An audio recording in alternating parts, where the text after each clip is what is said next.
ever heard the phrase, satire is dead? In this political climate, it seems to be popping up more and more frequently, especially as things get worse and worse. But what does it mean? Satire is a genre of literary work that aims to poke fun at human greed, vice, and other terrible things through heavy use of irony, sarcasm, and exaggeration. You can think about the last political cartoon you saw. What event prompted its creation? What was the punchline? So, political cartoons are often satire by definition? Exactly. And when the world gets worse, it gets harder to find things to make fun of. It's good then that today's topic is taking us further back in history. We're not here to attend satire's funeral. Today, we're going to talk about its birth and the mythological creatures who served as its midwives. How do myths connect to satire exactly? Well, let's look at the word for a moment. If you just change a couple letters around, Oh, it's more obvious when you put it that way. That connection really was just hiding in plain sight.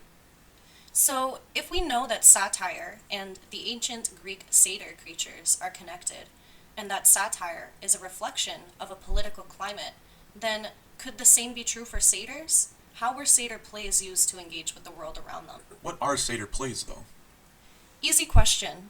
They're plays that involve satyrs. But that's too easy. There's something more to them than that.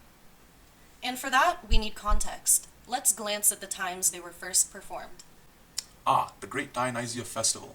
The place and time where every one of three types of plays could shine on the big amphitheater stage, even though everyone, us included, focuses mostly on the tragedies.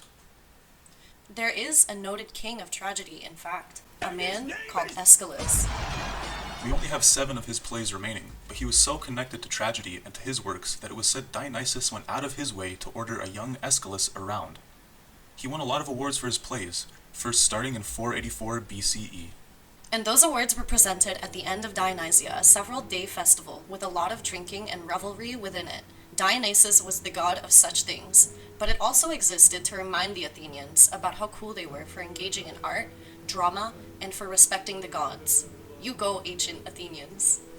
So after sitting through several hours of murder, hubris, and any number of grisly fates for various characters, the audience would get a chance to relax and enjoy a satyr play, which could function as an emotional sweetener of sorts. Reminds me of something. Except the audience was likely also swallowing a lot of dick jokes in the process. That's quite big. Typical Greek comedies and tragedies featured almost exclusively gods and men.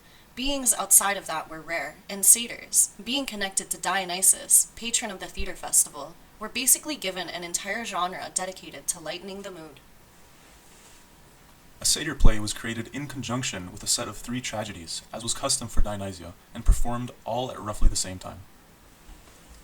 Though we don't always know exactly when within the orders the satyr play went, the biggest theory is that they were performed at the end, though based on the storyline, they also might have been performed between the first and second, or second and third plays. However, it's theorized that some eventually became to be played at the start of the festival, to pay homage to Dionysus, in a festival that didn't always begin with him. Wouldn't want the guy the festival is named after to think he's not being included in it. Gods are territorial that way. So that's part of it, to honor a well-respected god as part of a ritual. But what about the rest? Maybe we can look at some satyr plays and see what they were all about? That would be great, wouldn't it? We can't, unfortunately. We don't actually have a wealth of satyr plays to look at anymore. Only one has survived to the modern day in its entirety, and it's not really attached to any Dionysian performed play. An exception to the rule?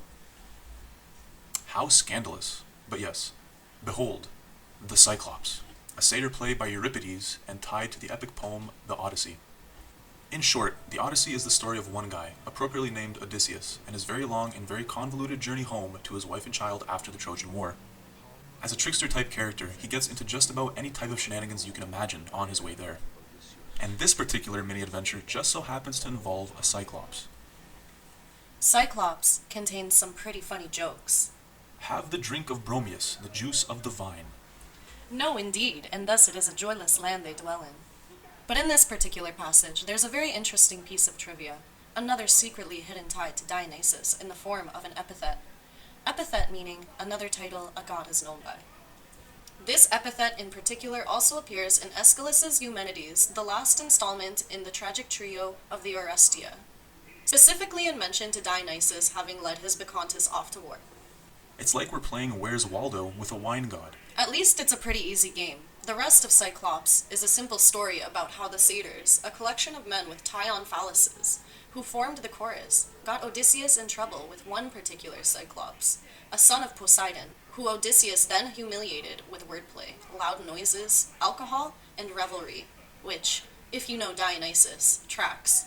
It also definitely didn't have any consequences for Odysseus down the line at all. Satyr plays, as far as we know, typically followed that fashion in terms of content. The Satyr chorus had a lovely time making jokes, while the occasional one or two human characters relived an already decently known myth, while dropping a nugget of truth or moral debate in there, just for flavor. In the case of Cyclops, Odysseus takes a second to ask the Cyclops if he believes duty or pleasure-seeking is closer to the meaning of life. Ironically, the city Dionysia encouraged its patrons to do both. Every Athenian citizen wanted to be a good citizen, and that meant respecting the gods and doing a lot of thinking. Drama was often an easy way to do that, and the relationship between a playwright, his audience, and society as a whole was rather intimate. In a satyr play, the audience found a light-hearted way to engage in moral debate about their issues in a way that didn't entirely diminish the conversation, and, oh my god, is that satire? At last. And all it took to get there was a mention of Dionysus every 2 sentences, a recognizable habit and storytelling tool even to us today. Of course, satire as we know it today is the adult version of what was started here.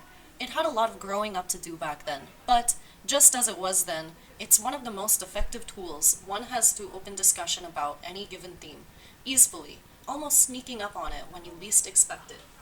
Though depending on your audience, any newcomer to the art form may want to include a little less nudity, or maybe not.